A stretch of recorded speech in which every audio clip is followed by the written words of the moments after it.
जय राधा माधव, जय राधा माधव, राधा माधव,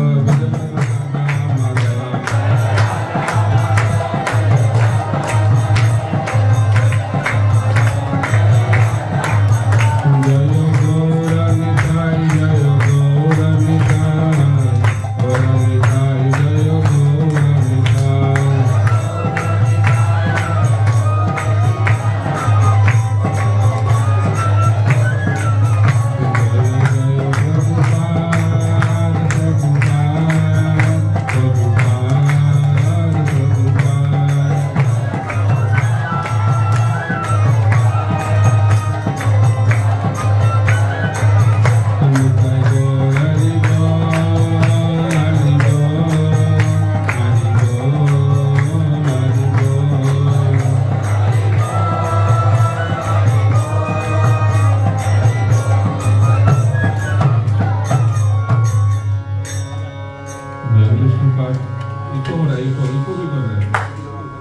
जय विष्णुपाद परमहंस परिव्राजकाचार्यष्टोत्तर श्रीमद् अभय चरणारविंद भक्ति वेदांत स्वामी प्रभुपाद की इस्कॉन डिवोटी फाउंडर आचार्य डिवाइन ग्रेस प्रभुपाद की जय विष्णुपाद परमहंस परिव्राजकाचार्यष्टोत्तर श्रीमद् भक्ति सिद्धांत सरस्वती गोस्वामी ठाकुर प्रभुपाद की श्री श्री राधा माधव की श्री श्री जगन्नाथ बलदेव सुभद्रा महारानी की श्री श्री गौर निताय की समवेत गौर भक्त वृंद की निताय गौर प्रेमानंदे।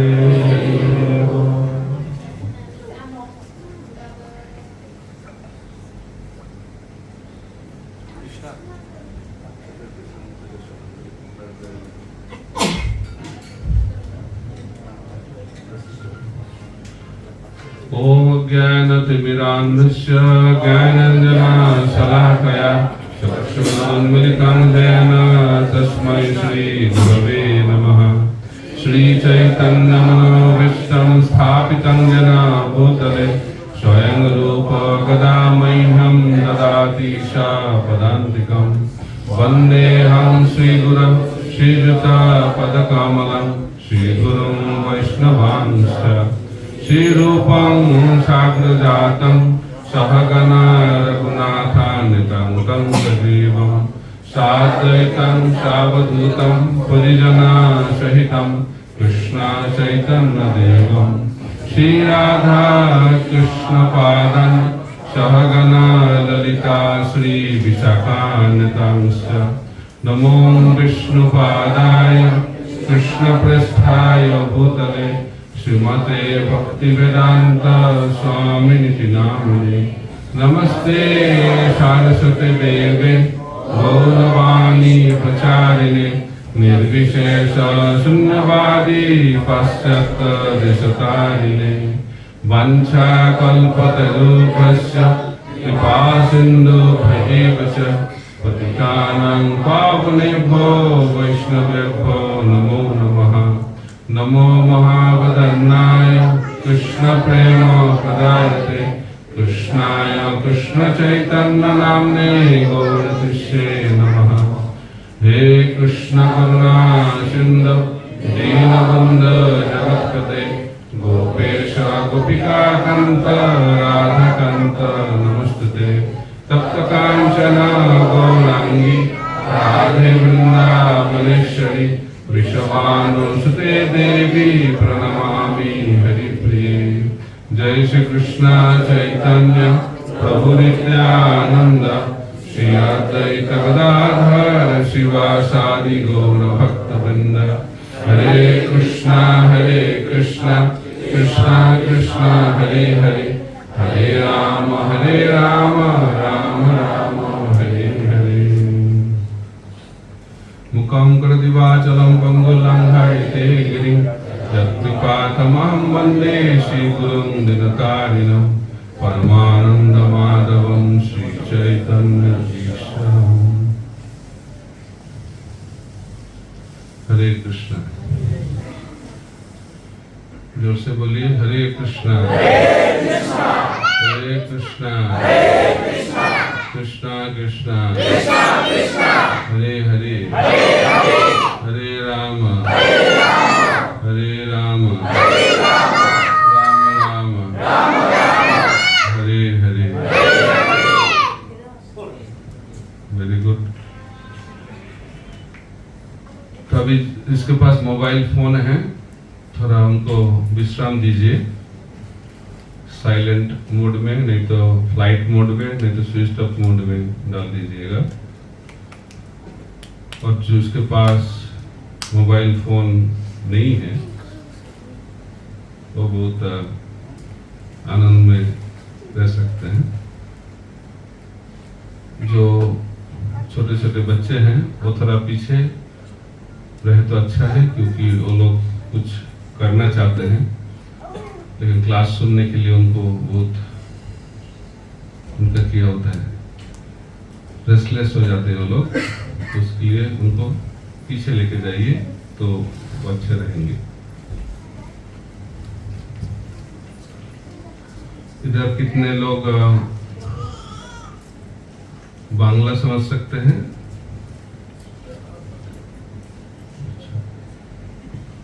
फिर भी क्लास हिंदी में क्यों होता है? हिंदी वाले लोग सब लोग हाथ उठाए अभी इसमें 30% हाथ नहीं उठा। मैंने तो देखा सब हाथ उठाए। कितने लोग हिंदी समझते हैं? हिंदी, सिर्फ हिंदी। जो बंगाली लोग हैं बांग्ला भी समझ सकते हैं, हिंदी भी समझ सकते हैं। तो जो हिंदी भाषी लोग हैं थोड़ा बांग्ला सीख जाइए तो अच्छा रहेगा। तो एक दिन एक शुक्रवार को बांग्ला में, एक शुक्रवार हिंदी में क्लास होगा, अच्छा रहेगा। ठीक है। हरे कृष्ण। कितने लोग बिहार, झारखंड, उत्तर प्रदेश, राजस्थान इस हिंदी भाषी राज्य से हैं? हाथ उठाइए। प्रभु जी मैं हूँ अयोध्या से। उत्तर प्रदेश। ठीक है, तो उत्तर प्रदेश वाले हैं आप? मैं हूँ नेपाल से प्रभु। मैंने बोला तो उत्तर प्रदेश, सब तो उत्तर प्रदेश का नाम ले रहे हैं। अच्छा है। तो इधर कितने भक्त हैं जो नियमित रूप से घर में 16 माला जाप करते हैं? 16 माला जाप। कितने भक्त हैं दीक्षित भक्त हैं, इधर दीक्षा लिए हैं? 16 माला नहीं होता है लेकिन 8 माला करते हैं, ऐसे भक्त कितने हैं इधर? 8 माला भी थोड़ा दिक्कत हो रहा है। 4 माला करते हैं ऐसे वक्त? 4 माला, 2 माला, 1 माला, और कोई है कोई माला नहीं करते हैं ऐसे भी है ना, शून्य माला। तो चैतन्य महाप्रभु के बारे में आप जानते हैं ना? चैतन्य महाप्रभु कौन है? हाथ उठाइए। चैतन्य महाप्रभु के बारे में मैं थोड़ा चर्चा करूंगा। चैतन्य महाप्रभु कौन है? चैतन्य महाप्रभु स्वयं भगवान कृष्ण है। ब्रजेंद्र नंदन जय शचिसुत होइल से बलराम होइल निताय। बताया गया है जो कृष्ण भगवान द्वापर युग में लीला किए हैं वो कृष्ण भगवान कलि युग में चैतन्य महाप्रभु के स्वरूप में बंगाल में मायापुर धाम में आविर्भूत हुए। कितने लोग भक्त लोग मायापुर धाम दर्शन किए हैं? हाथ उठाइए। ज्यादा से ज्यादा किए हैं। जो नहीं किए हैं तो मायापुर धाम जाना वो जरूरी है कि कलयुग में भगवान मायापुर धाम में प्रकट हुए। तो महाप्रभु इस दुनिया में 48 साल रहे हैं।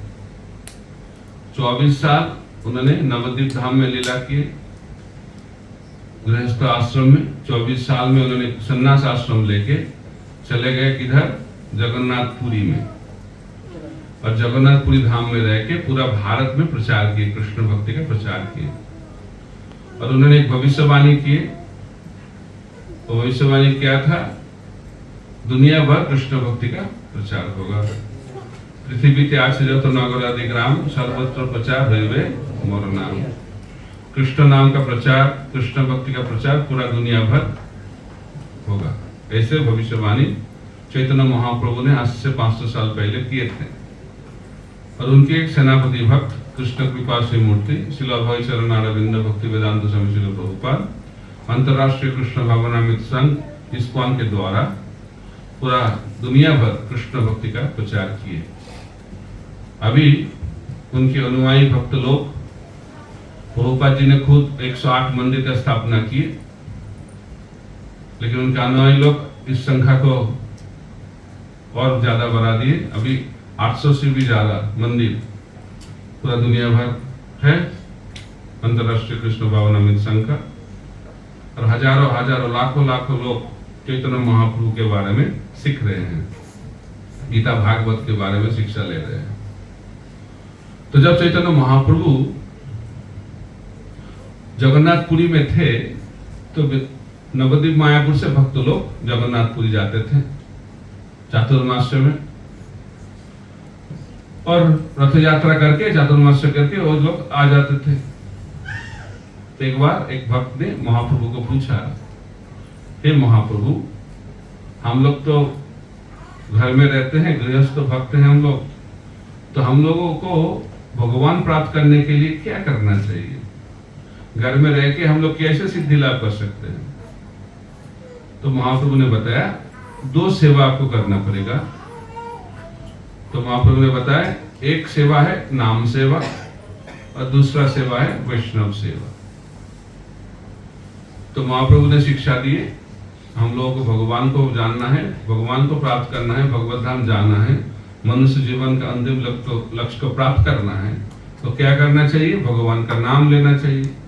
भगवान का नाम क्या है वो भी बताया गया है शास्त्र में। हरे कृष्णा कृष्णा कृष्णा हरे हरे, हरे राम राम राम हरे हरे। हरे कृष्ण महामंत्र जप कीर्तन करना चाहिए। तो लेकिन उन्होंने पूछा वैष्णव सेवा तो करूंगा, तो वैष्णव कैसे पता चलेगा कौन वैष्णव है? तो महाप्रभु ने बताया जिसके मुख से एक बार हरिनाम निकलता है वही वैष्णव है। तो भक्त लोग बहुत खुश हो गए, लेकिन फिर भी उन्होंने पूछा और एक बार पूछा। उनको थोड़ा संदेह आया, इतना सहज है क्या, इतना आसान है क्या? तब उन्होंने फिर प्रश्न पूछा महाप्रभु को, वैष्णव कौन है? तब महाप्रभु ने बताया जो व्यक्ति 24 घंटा भगवान का नाम लेते हैं वो वैष्णव है। तब उत्साह कम हो गया। अभी उसके बाद फिर प्रश्न पूछे महाप्रभु को, महाप्रभु वैष्णव कौन है? तो महाप्रभु ने बताया जिसको देख के किसी के मुख से हरिनाम निकलता है वो वैष्णव है। तो एक प्रश्न का महाप्रभु ने 3 उत्तर दिए। कौन सा उत्तर ठीक है बताइए आप लोग? बाकी दोनों गलत है। महाप्रभु तो भगवान है, भगवान तो गलत कुछ नहीं बोल सकता। एक ही प्रश्न का 3 उत्तर है, 3 उत्तर ही सही है। तो इस 3 उत्तर के माध्यम से महाप्रभु 3 स्तर के भक्त को वैष्णव के बारे में बताया। जो वैष्णव एक बार भगवान का नाम लेते हैं वो उसको कहलाता है कनिष्ठ अधिकारी वैष्णव। जो वैष्णव हमेशा भगवान का नाम लेते हैं उनको कहते हैं मध्यम अधिकारी वैष्णव। और जो वैष्णव को देख के और किसी के मुख से हरिनाम निकलता है उसको कहते उत्तम अधिकारी वैष्णव। तो लेकिन सब वैष्णव को सेवा करना चाहिए। रूप गोस्वामी बताते हैं कनिष्ठ वैष्णव को मन से सम्मान करना चाहिए, जो मध्यम अधिकारी है उनको प्रणाम करके सम्मान करना चाहिए, और जो उत्तम अधिकारी है उनको सेवा करके सम्मान करना चाहिए। लेकिन सब वैष्णव को सम्मान करना चाहिए। तो वैष्णव सिद्धांत क्या है? वैष्णव सिद्धांत है कैसे सम्मान करना चाहिए, वो शिक्षा देना। महाप्रभु इस दुनिया में आके ये शिक्षा दिए कैसे हम लोग वैष्णव बन सकते हैं। वैष्णव का मतलब जो सम्मान देते हैं। और इस दुनिया में हम लोग क्या चाहते हैं? सम्मान चाहते हैं। उस मनोभाव से हम लोग भक्त बन जाते हैं, और भक्त बनने के बाद हम लोग क्या डिमांड करते हैं? मेरे को सम्मान मिलना चाहिए, ठीक है नहीं? मैं सीनियर भक्त हूं, मैंने बहुत दिन से भक्ति कर रहा हूं, तो मेरे को सम्मान करना चाहिए, प्रणाम करना चाहिए। तो ये मन में हम लोगों का रहता है। तो जिसके मन में ऐसा रहेगा वो कभी वैष्णव नहीं बन सकता। इसलिए महाप्रभु ने क्या शिक्षा दी? अमानिना मान देना, कीर्तनीय सदा हरि, तिनादपि सुनीचेन तरुरपि सहिष्णुना, अमानिना मान देना, कीर्तनीय सदा हरि। तो भगवान का नाम 24 घंटे लेने के लिए ये 4 चीज बहुत जरूरी है। पहला, त्रिनादपि सुनीचेन, हम लोगों को विनम्र होना चाहिए। दूसरा, हम लोगों को सहन करने का शिक्षा लेना चाहिए, सहनशील होना चाहिए। और अमानिना, सम्मान का इच्छा नहीं होना चाहिए, सम्मान पाने का, और सम्मान देने के लिए हमेशा उत्सुक होना चाहिए। ये 4 चीज जब हम लोग जिंदगी में अपनाएंगे तब हम लोग आसानी से भगवान का नाम ले सकते हैं। तो इसके ऊपर हम लोग थोड़ा विस्तार से चर्चा करेंगे, क्योंकि इस श्लोक हम लोग जिंदगी में अपनाएंगे तो सब कुछ जिंदगी में हम लोग प्राप्त कर पाएंगे। इसलिए हम लोग इस श्लोक को बहुत सावधानी से क्या करना चाहिए? सीखना चाहिए। हम लोग सुनते हैं और सुनने के बाद भूल जाते हैं, है कि नहीं? इस श्लोक आपने सुना है? कितने भक्त लोग इस श्लोक को सुना है? लेकिन हम लोग क्लास के बाहर चले जाते हैं और ये शिक्षा भी मन से बाहर चला जाता है, उल्टा हो जाता है। हम लोग दैन्य नहीं बनना चाहते हैं, विनम्र नहीं बनना चाहते हैं। हम लोग क्या बनना चाहते हैं? अहंकारी बनना चाहते हैं। हम लोग सहनशील नहीं होना चाहते हैं, हम लोग सहन नहीं करना चाहते हैं। कुछ सम्मान देने का इच्छा नहीं रहता है, सम्मान पाने का बहुत इच्छा हृदय में रहता है। उल्टा है पूरा। इसलिए हम लोग इस दुनिया में हैं। इस दुनिया में जो रहना चाहते हैं, आप लोग कितने लोग हैं इस दुनिया में रहना चाहते हैं? अच्छा, आप लोग नहीं चाहते इधर। तो जो लोग इस दुनिया से निकलना चाहते हैं, भगवान के धाम जाना चाहते हैं, कितने कौन सा वक्त भगवान के धाम जाना चाहते हैं? हाथ उठाइए। आप ही हाथ उठा रहे हैं ना, मैं नहीं हाथ उठा रहा हूं, आप लोग उठा रहे हैं। इसका मतलब आपको ये श्लोक जो मैंने आज बताया उसको अभ्यास करना चाहिए। भगवत धाम जाना है तो इस श्लोक को अभ्यास करना चाहिए, और कुछ जानने का कोई जरूरत नहीं। इस श्लोक को जिंदगी में अपनाएंगे तो सब कुछ मिल जाएगा।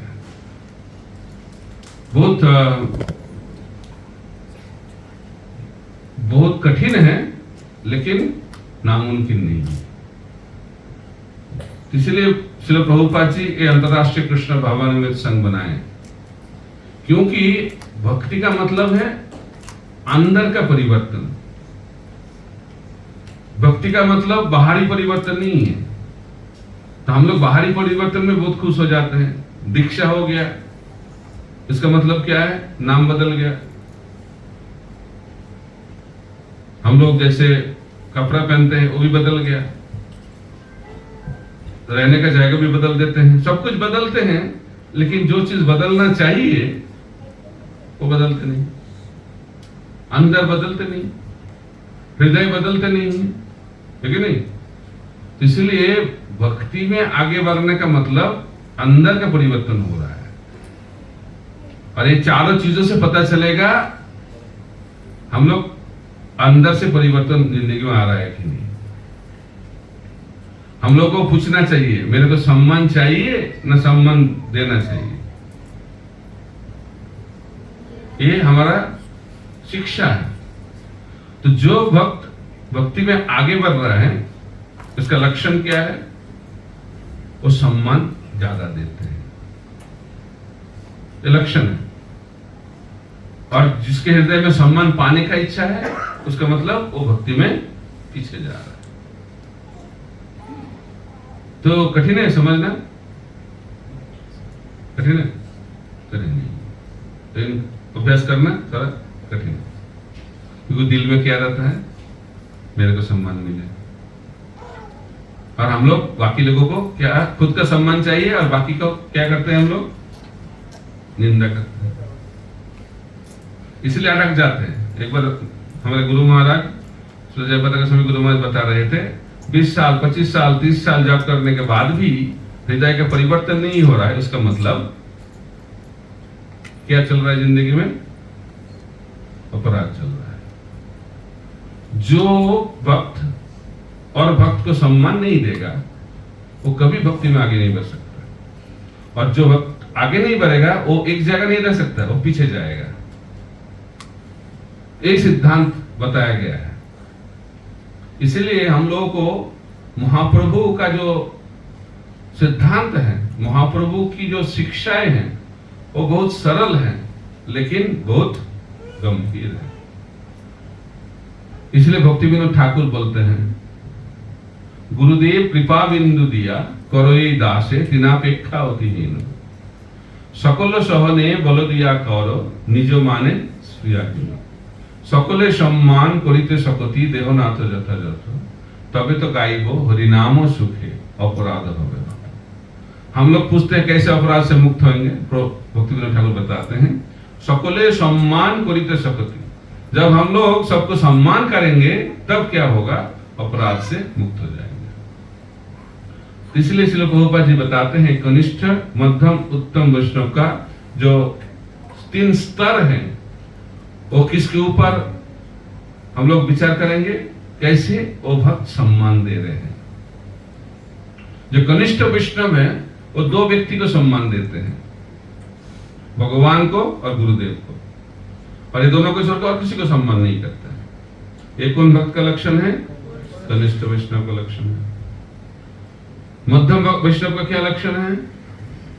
जो सब वैष्णव को सम्मान करते हैं, उससे बड़ा हो, उससे छोटा हो, उसका समान हो, सब लेवल के भक्त को सम्मान करते हैं, उसको कहते हैं मध्यम अधिकारी वैष्णव। और उत्तम अधिकारी वैष्णव कौन है? जो सब जीवों को सम्मान करते हैं, वह उत्तम अधिकारी वैष्णव। तो इसलिए हम लोग को इस सिद्धांत से सीखना चाहिए, हम लोग कौन स्तर में हैं। तो हम लोग आगे बढ़ रहे हैं, इसका मतलब क्या है? हम लोग ज्यादा सम्मान कर रहे हैं। इसलिए श्रील प्रभुपाद जी हम लोगों को दीक्षा देने के टाइम उन्होंने क्या सिद्धांत लिए? नाम बदलते थे, और नाम कैसे देते थे? भगवान का नाम और उसके बाद दास। दास क्यों? क्योंकि दास हमारा स्वरूप है, जीवेर स्वरूप है कृष्णेर नित्य दास। तो ये याद रहेगा, जब हम लोग हमारा नाम बोलेंगे तो याद आ जाएगा, अरे मैं तो दास हूं। और प्रभुपाद जी ने शिक्षा दी, क्या शिक्षा दी? और वैष्णवों को क्या बोलना चाहिए? प्रभु बोलना चाहिए। तो अभी जगन्नाथ दास, एक भक्त का नाम गुरुदेव ने दिया, क्या? जगन्नाथ दास। इधर कोई उसके लिए नहीं बोल रहा हूं, मैं उदाहरण दे रहा हूं। जगन्नाथ दास, तो जगन्नाथ दास का दीक्षा हो गया, नाम भी उनको प्राप्त हो गया। क्या नाम हुआ? लेकिन बाकी सब भक्त लोग उनको कौन सा नाम से पुकार रहे हैं? जगन्नाथ प्रभु, जगन्नाथ प्रभु, जगन्नाथ प्रभु, है कि नहीं? तो जगन्नाथ दास उन्होंने सोचने लगा सब भक्त लोग तो मेरे को प्रभु बोल रहा है, तो जो चीज हम लोग बार बार सुनते हैं उसमें विश्वास आ जाता है। तो जगन्नाथ दास ने सोचने लगा अभी मैं दास से प्रभु बन गया, क्योंकि सब भक्त लोग मेरे को क्या बोल रहे हैं, प्रभु बोल रहे हैं। तो कोई फोन किया, कौन बोल रहा है, मैं जगन्नाथ प्रभु बोल रहा हूँ। मैं भी सुना हूँ, बहुत सारे भक्त बोलते हैं मैं जगन्नाथ प्रभु बोल रहा हूँ। तो इसका मतलब गुरुदेव जी ने जो नाम दिया वो मैंने बदल दिया।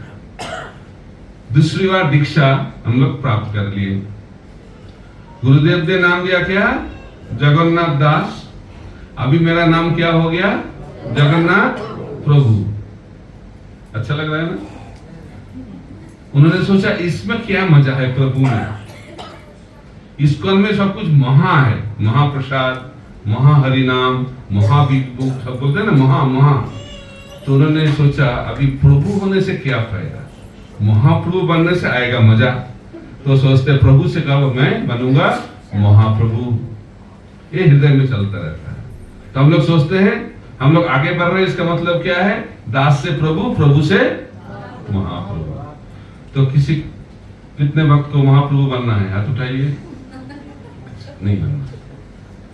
तो महाप्रभु बनना है तो किधर रहना पड़ेगा, इस भौतिक संसार में रहना पड़ेगा। और भगवत धाम जाना है तो क्या बनना पड़ेगा, दास बनने से नहीं होगा। दास, दासानुदास, दास दास दासानुदास। जितने भक्त लोग हमारे और भगवान के बीच में रहेगा उतना आसान होगा हम लोगों को भगवत धाम पहुंचना। इसलिए महाप्रभु बोलते हैं मैं कौन हूं, गोपी भर्तु पद कमलयो दास दासानु दास। ये सिद्धांत महाप्रभु ने सिखाया। इसलिए हरिनाम करने से प्रेम प्राप्त हम लोग नहीं कर पाएंगे। कैसे प्रेम प्राप्त होगा वो बताया गया। भजनेर मध्य श्रेष्ठ नवविधा भक्ति, कृष्ण प्रेम कृष्ण दिते धरे महाशक्ति। तार मध्य सर्वश्रेष्ठ नाम संकीर्तन, निरापराधे नाम लैले पाय प्रेम धन। चैतन्य चरितामृत में बताया गया है भजनेर मध्य श्रेष्ठ नवविधा भक्ति। भजन का मतलब क्या है, हम लोग बोलते हैं भजन करना चाहिए, भजन, भोजन नहीं, भजन। भजन का मतलब क्या है, वो कार्य जो कार्य करने से हम लोग भगवान के पास पहुंचते हैं, उसका भजन। तो भजन का बहुत सारे अंग बताया गया है। सनातन गोस्वामी हरि भक्ति विलास में बहुत सारे अंग के बारे में बताया है। लेकिन रूप गोस्वामी उनके छोटे भाई, उन्होंने भक्ति रसामृत सिंधु ग्रंथ में भक्ति का 64 अंग के बारे में बताया। आप नाम सुने, रूप गोस्वामी का नाम सुने? कौन कौन रूप गोस्वामी का नाम सुने, हाथ उठाइए। रूप गोस्वामी ने एक ग्रंथ लिखा है, उसका नाम है भक्ति रसामृत सिंधु। नाम सुना है? कौन इस ग्रंथ के कुछ कोई पढ़ा है, पढ़ाई किए? भक्ति शास्त्री इधर होता है, भक्ति शास्त्री नहीं होता है। कितने भक्ति शास्त्री किए हैं? 1 2 3 कुछ किया है। अच्छा है। जो भक्ति शास्त्री नहीं किया है आपको जरूर भक्ति शास्त्री कर लेना चाहिए। प्रभुपाद जी चाहते थे उनके हर अनुयायी भक्त भक्ति शास्त्री करें। भक्ति शास्त्री में 4 ग्रंथ पढ़ाया जाता है, भगवत गीता, भक्ति रसामृत सिंधु, ईशोपनिषद और उसके बाद उपदेशामृत। ये 4 ग्रंथ पढ़ने से उसके ऊपर एग्जाम होता है, परीक्षा में जो पास करते हैं उसको क्या मिलता है, भक्ति शास्त्र डिग्री सर्टिफिकेट मिल जाता है। तो प्रभुपाद जी चाहते थे उनके हर अनुयायी भक्त ये भक्ति शास्त्री करें। तभी भक्ति रसामृत सिंधु ग्रंथ में रूप गोस्वामी भक्ति का 64 अंग के बारे में बताया। वो बताने के बाद उन्होंने सोचा 64 अंग वो तो पता ही नहीं चलेगा लोगों को, अभ्यास तो छोड़िए, याद ही नहीं रहेगा, तो उसका अभ्यास कैसे होगा। तब रूप गोस्वामी ने सोचा 5 अंक को बताना चाहिए। तो उन्होंने 5 अंग के बारे में बताया, पंचांग भक्ति बताया गया है। ये सबसे मुख्य अंग है। वो क्या है, साधु संग नाम कीर्तन, भागवत श्रवण, मथुरा वास मूर्ति, श्रद्धा सेवन। ये 5 चीज, साधु संग, हरिनाम, भागवत श्रवण, मथुरा वास और श्री विग्रह का सेवा। तो ये 5 अंग जो कर पाएगा वो आसानी से कृष्ण प्रेम प्राप्त कर लेंगे। लेकिन इस श्लोक में बताया गया है भजनेर मध्य श्रेष्ठ नवविधा भक्ति। नवविधा भक्ति का मतलब भक्ति का 9 अंग जो प्रहलाद महाराज श्रीमद् भागवत में बताया। कुछ दिन पहले हम लोग नृसिंह चतुर्दशी मनाए, तो प्रहलाद महाराज के बारे में हम लोग चर्चा किए। तो प्रहलाद महाराज श्रीमद् भागवत में भक्ति का ये 9 अंग बताया। वो क्या है? श्रवणम कीर्तनम विष्णु स्मरणम पाद सेवनम अर्चनम वंदनम दास्यम सख्यम आत्मनिवेदनम। तो श्रवण कीर्तन आदि जो नवदा भक्ति है वो करने से हम लोगों को क्या मिलेगा? कृष्ण प्रेम कृष्ण दीते धरे महाशक्ति। इस नवदा भक्ति में बहुत शक्ति है। क्या देने के लिए? कृष्ण प्रेम कृष्ण देने के लिए। लेकिन उसके बाद बता रहे तार मध्य सर्वश्रेष्ठ नाम संकीर्तन। नवदा भक्ति के ऊपर कौन है? नाम संकीर्तन। क्यों? निरापराध नाम ले पाई प्रेम धन।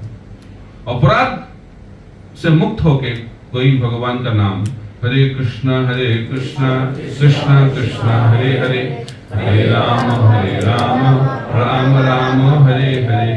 अपराध शून्य होके कोई भगवान का नाम ले पाएगा, उसको क्या मिलेगा?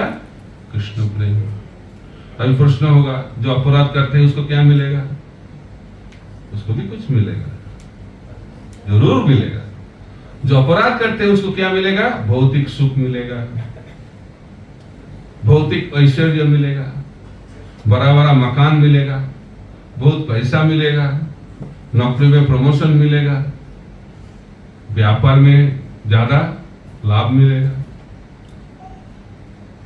अच्छा है ना? और बहुत सारे भक्त इसमें अटक जाते हैं। भगवान बहुत कृपा कर रहे हैं। क्यों?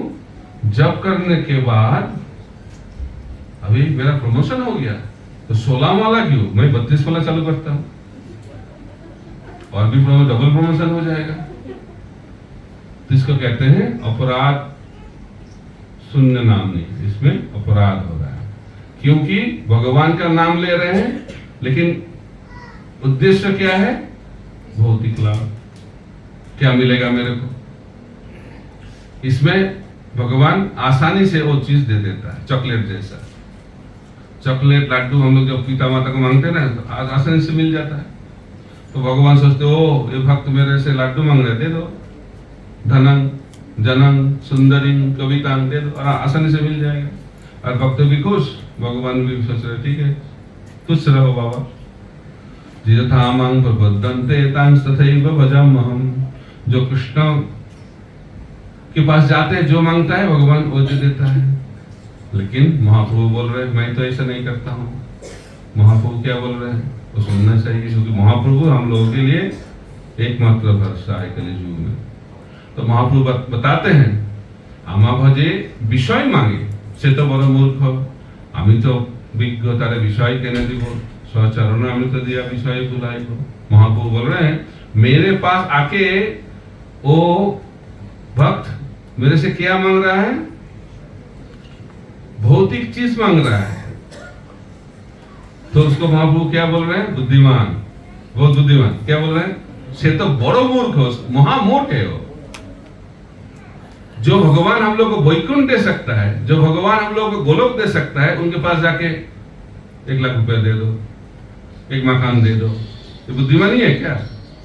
इस दुनिया में जितना बड़ा मकान हो, जितना पैसा हो, मरने के बाद क्या लेके जा पाओगे? कुछ लेके जा पाओगे? कुछ नहीं। तो बुद्धिमान कौन है? बुद्धिमान कौन है? जिसको मकान मिलेगा किधर? वैकुंठ में। तो उस वैकुंठ में कौन मकान बना सकता है? भगवान बना सकते हैं हमारे लिए। तो किसके लिए भगवान वैकुंठ में मकान बनाएगा? कौन बनाएगा? किसके लिए बनाएगा? जो भक्त इधर भगवान के लिए मकान बनाएगा। तो जो भक्त इधर भगवान के लिए सेवा करेंगे निष्काम भाव से, जो भगवान के लिए मंदिर बनाएंगे, उसके लिए भगवान वैकुंठ में उनके लिए घर बनाएंगे।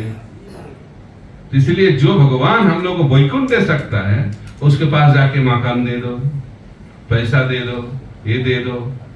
इसको महाप्रभु बोलते हैं से तो बड़ो मूर्ख, वो महामूर्ख है। लेकिन महाप्रभु बोल रहे हैं मैं तो मूर्ख नहीं हूं, আমি তো বিজ্ঞ, আমি तो बुद्धिमान हूं, तारे विषय कहने दी वो ताकि तो उसको मैं विषय नहीं दूंगा। तो क्या दूंगा उनको? सचरणामि तो दिया विषय भुलाई वो, मैं उनकी ऐसा कृपा करूंगा विषय भोगने का जो इच्छा से पूर्ण रूप से वो मुक्त हो जाएंगे। विषय भोगने का जो इच्छा बिल्कुल चला जाएगा। इसलिए महाप्रभु के पास आना सोच के आइए। इसीलिए रूप गोस्वामी बताते हैं जो अभी तक इस दुनिया को भोगने के लिए इच्छा कर रहे हैं उसको कभी किसी घाट में यमुना के तट में श्याम सुंदर भगवान को देखना नहीं चाहिए। क्यों? जो श्याम सुंदर भगवान का सौंदर्य देखेगा उसका जिंदगी खत्म हो जाएगा, उसका मतलब उसका भौतिक जीवन खत्म हो जाएगा। ठीक है ना?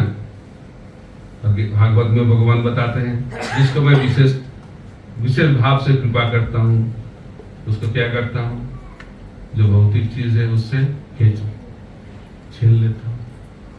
ये श्लोक नए लोगों को मत बताइए, भगवान के पास नहीं आएगा।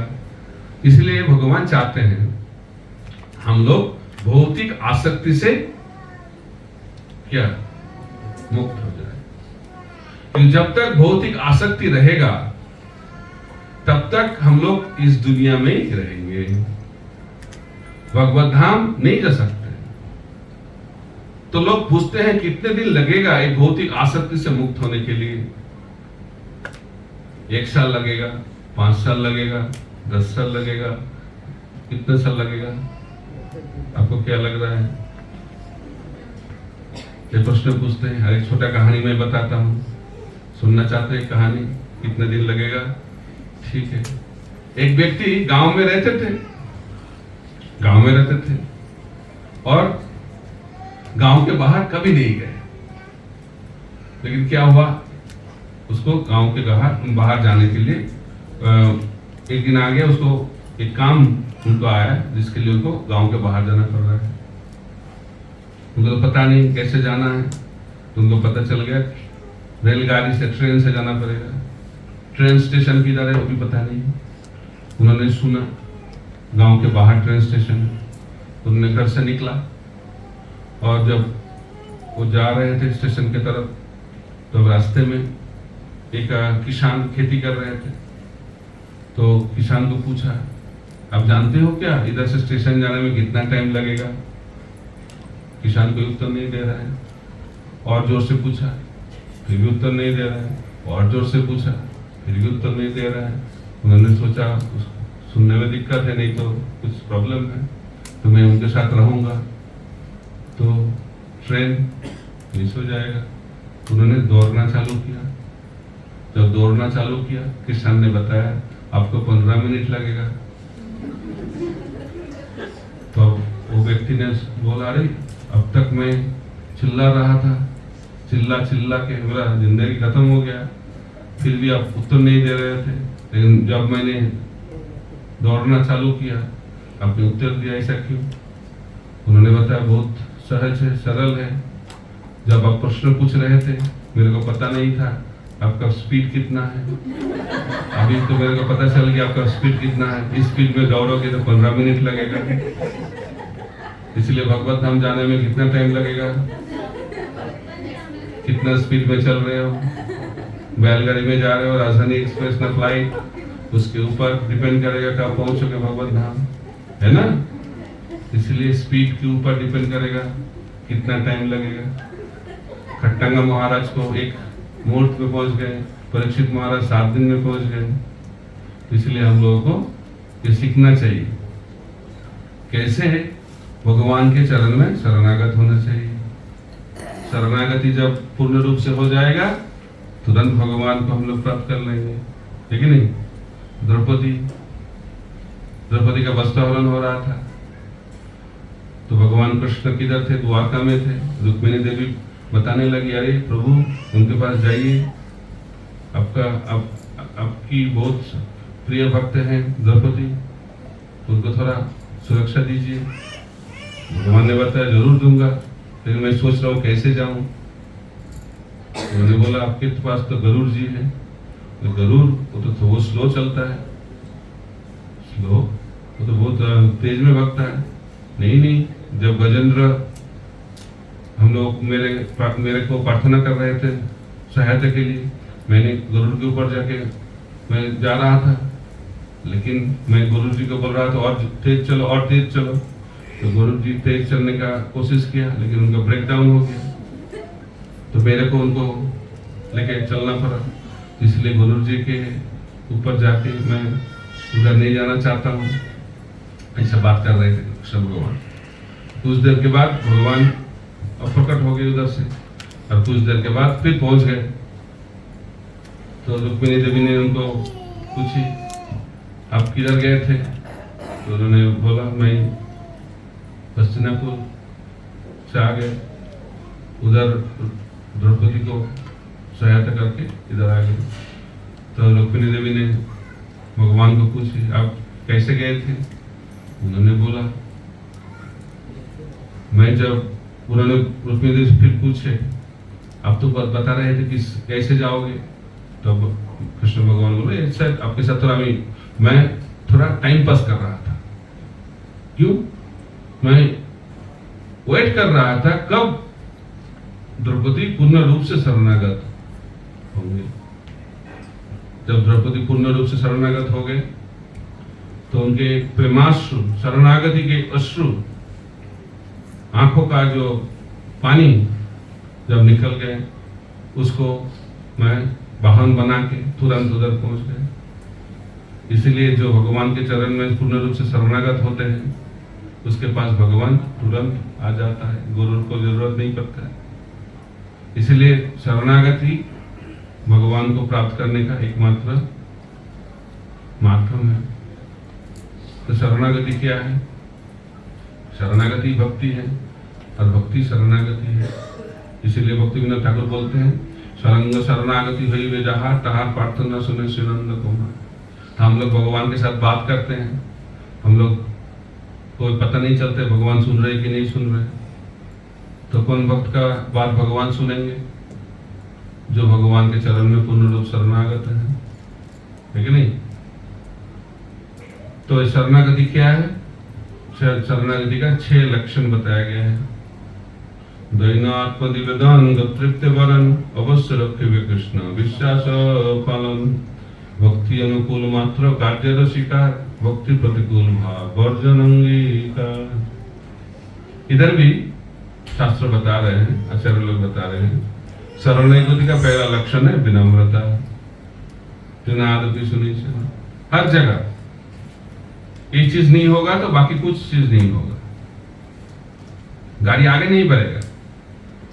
मैं बता रहा था ना स्पीड, गाड़ी का स्पीड, जब गाड़ी फास्ट गियर में रहेगा तब तो गाड़ी चालू होगा ना, गाड़ी न्यूट्रल में रहेगा तो गाड़ी चलेगा क्या?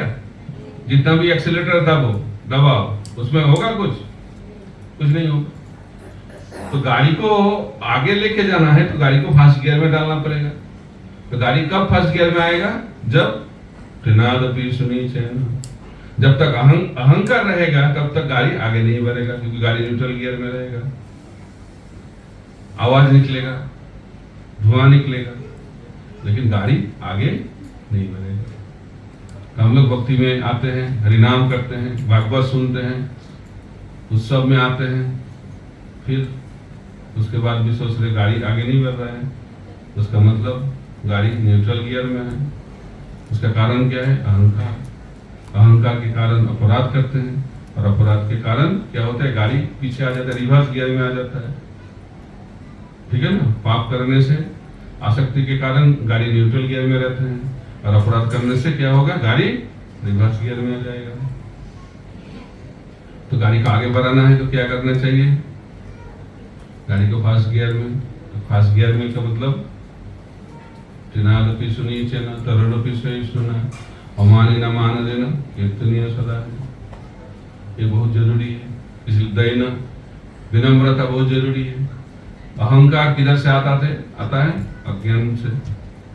और विनम्रता किधर से आता है? ज्ञान से।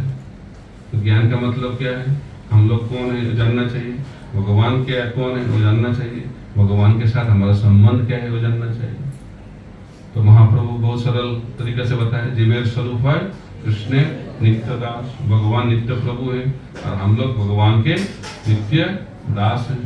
कृष्ण वही चीज बताया भगवत गीता में, ममई वांश जीव लोके जीवभूत सनातन, हम लोग भगवान के नित्य अंश हैं।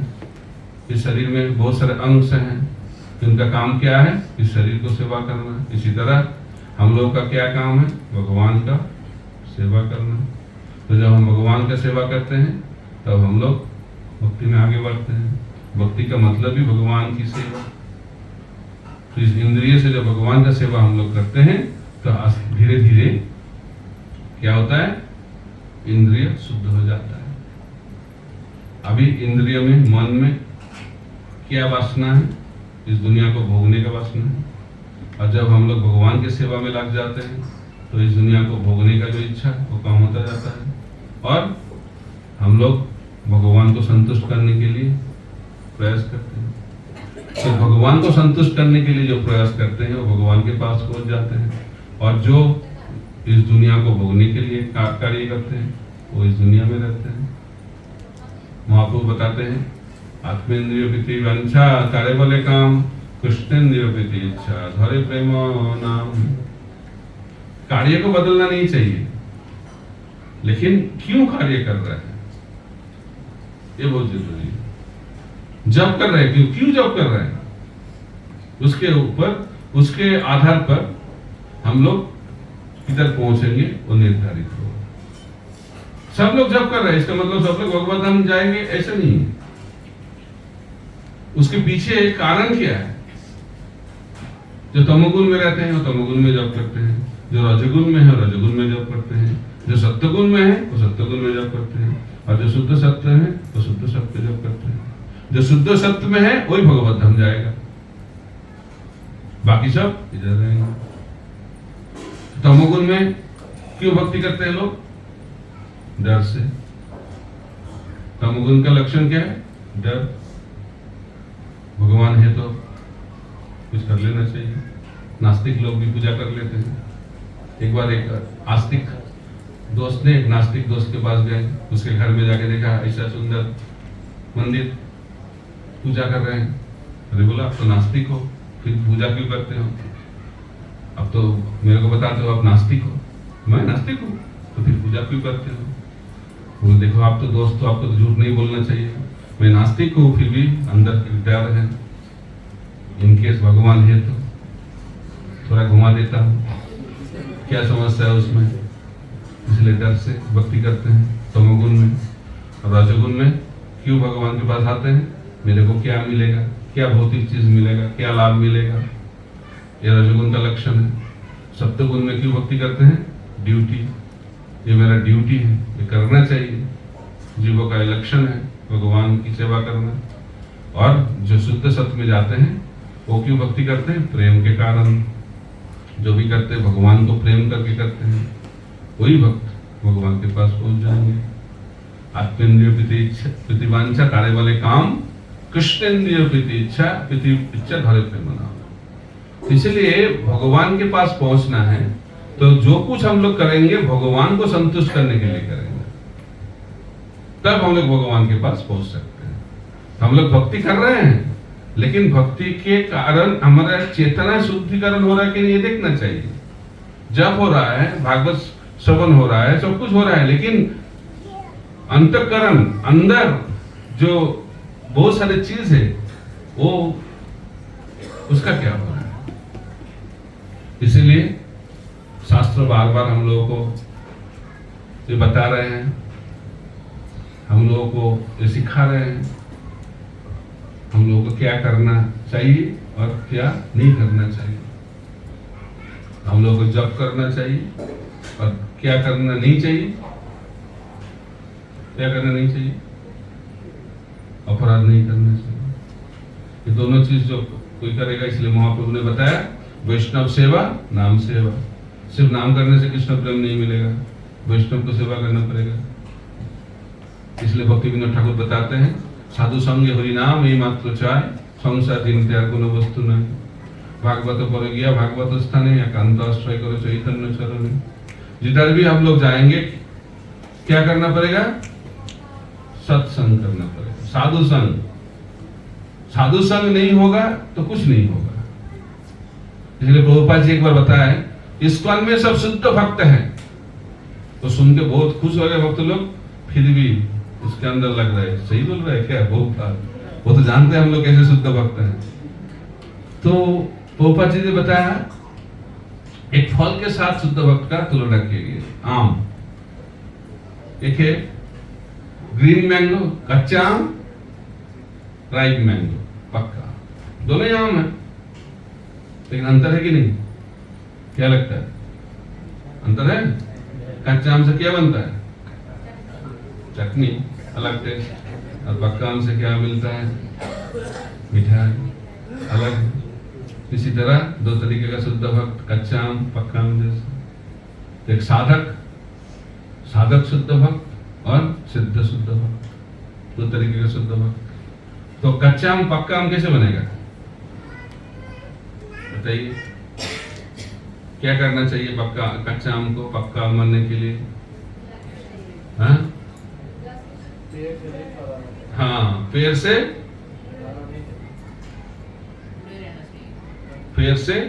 जोड़ के रहना चाहिए। पैर के साथ जुड़ के रहेगा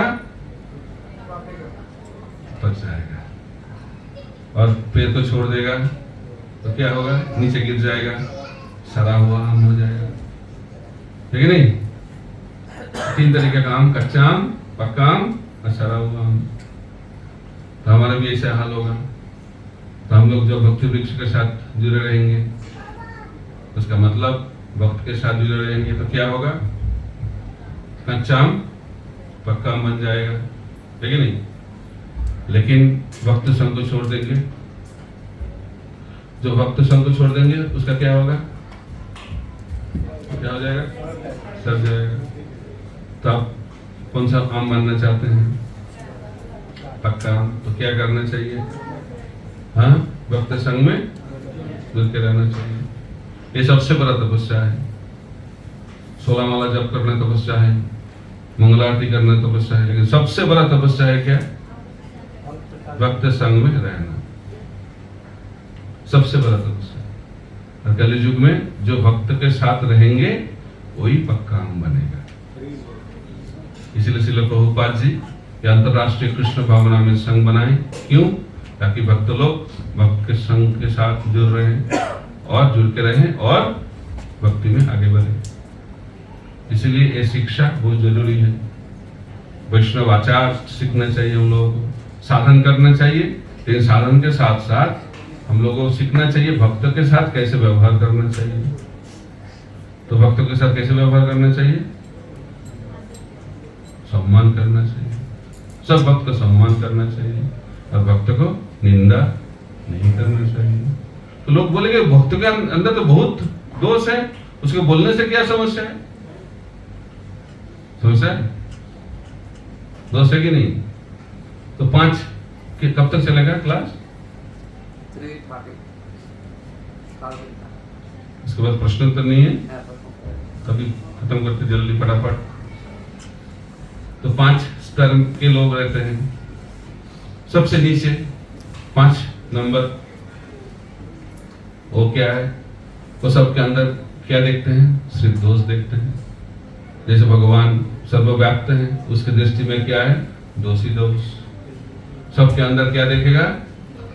सिर्फ दोष देखेंगे। ऐसे है ना, बहुत सारे लोग ऐसे होते हैं, सब हमेशा बुरा बोलेगा। ये 5th लेवल में है।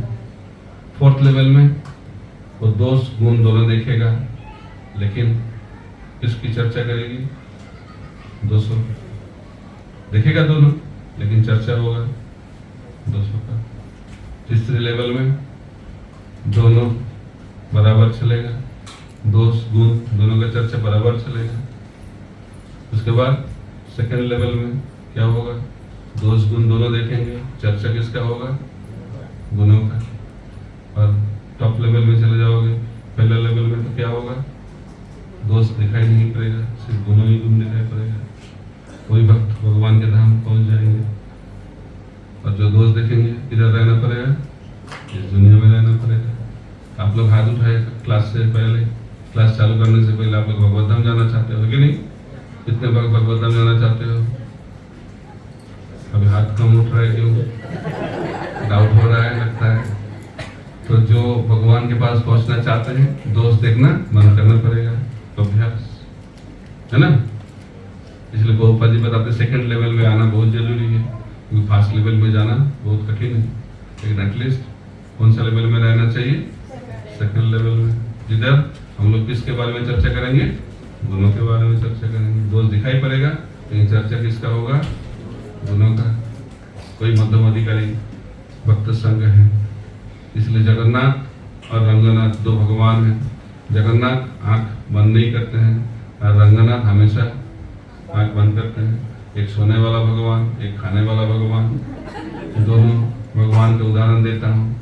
तो जगन्नाथ के पास आंख, बड़ा बड़ा आंख है, वो देखते हैं, क्या देखते हैं? भक्त का गुण देखते हैं। और रंगनाथ के पास जाके एक भक्त ने बोला, इस भक्त का ये दोष है, वो दोष है, तो भगवान आंख बंद कर लेते हैं। भगवान कभी भक्त का दोष नहीं देखते हैं। तो भगवान के पास जाना है तो क्या करना पड़ेगा? दोष देखना बंद करना पड़ेगा और जगन्नाथ जैसा गुण देखना पड़ेगा। लेकिन हम लोग भी रंगनाथ जगन्नाथ जैसा करते हैं, लेकिन उल्टा करते हैं। जब किसी का गुण देखता हूँ हम लोग रंगनाथ बन जाते हैं, और जब किसी का दोष देखता हूँ जगन्नाथ बन जाते हैं। इसलिए हम लोग इस दुनिया में ही रहते हैं। तो भगवान के पास पहुंचना है तो इस चीज को उल्टा करना पड़ेगा, है कि नहीं? इसलिए अभ्यास करना पड़ेगा। एक दिन में तो नहीं होगा, इतने सालों का, इतने जिंदगी का अभ्यास है दोस्त देखने का, तो उसको बदलना पड़ेगा। यही साधन है, ये सबसे बड़ा तपस्या है। इसलिए हम लोग व्रत करते हैं, लेकिन हम लोग को एक व्रत करना चाहिए, मैं किसी का दोष नहीं देखूंगा, और देखूंगा भी फिर भी उसका चर्चा नहीं करूंगा। ये तपस्या जो कोई करेगा तो तुरंत उनको भक्ति जीवन में आगे बढ़ने का मौका मिलेगा। ये शिक्षा महाप्रभु ने हम लोग को दिए हैं, और उस शिक्षा को जिंदगी में अपनाएंगे तो हम लोग बहुत जल्दी भगवान के पास पहुंच जाएंगे। हरे कृष्णा कृष्णा कृष्णा हरे हरे, हरे राम राम राम हरे हरे।